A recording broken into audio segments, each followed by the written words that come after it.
Hello, my friends. Surprise, surprise, I'm late again. You know how it is. I am a mom and I'm busy and I'm doing all kinds of extra stuff and tests, and my brain has just been chaos. But I'm here enjoying a moment of peace while reading from the Revised Common Lectionary's readings for today. And one of them is Psalm 96. It says, "Oh, sing to the Lord a new song. Sing to the Lord, all the earth. Sing to the Lord, bless his name. Tell of his salvation from day to day. Declare his glory among the nations, his marvelous works among the peoples. For great is the Lord, and greatly to be praised. He is to be revered above all gods. For the gods of the peoples are idols, but the Lord had made the heavens and the earth." Thanks be to God.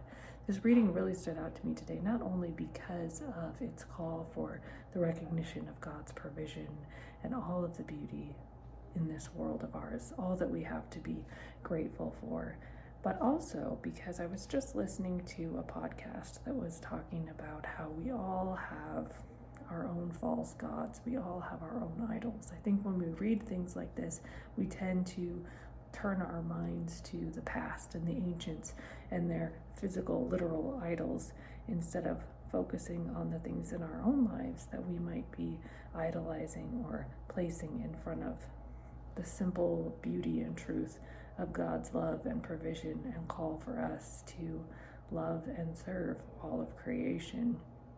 And so I had to stop and think about the things in my own life that prevent me from really being able to be in the peace of God and doing God's work. Because one of the things that the Presbyterian PCUSA brief statement of faith calls us to do is to constantly unmask idolatries in our world. So where might I, as a mom, need to unmask idolatries? And I realize that in this world that we live in, especially as a mom, I'm constantly chasing that high of being a good mom.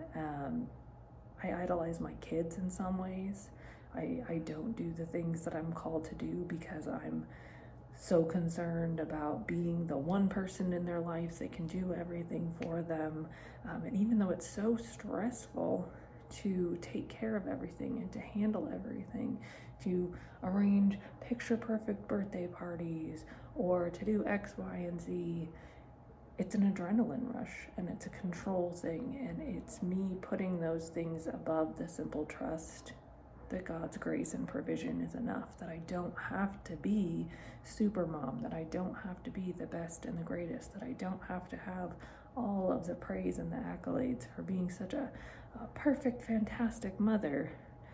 What I can do is show up in love and service each day and be grateful for the provision that I have in God. And so I invite you all to look at where maybe your life is a little bit out of alignment, especially as parents and guardians. We can get real out of whack real quick. And that's not to say we shirk our responsibilities, but that maybe we slow down just a little bit and look at what's really driving us to do certain things. Is it love and service, or is it that need to please some external source? I invite you to contemplate that this week, and I hope that you are all doing well. Till next time.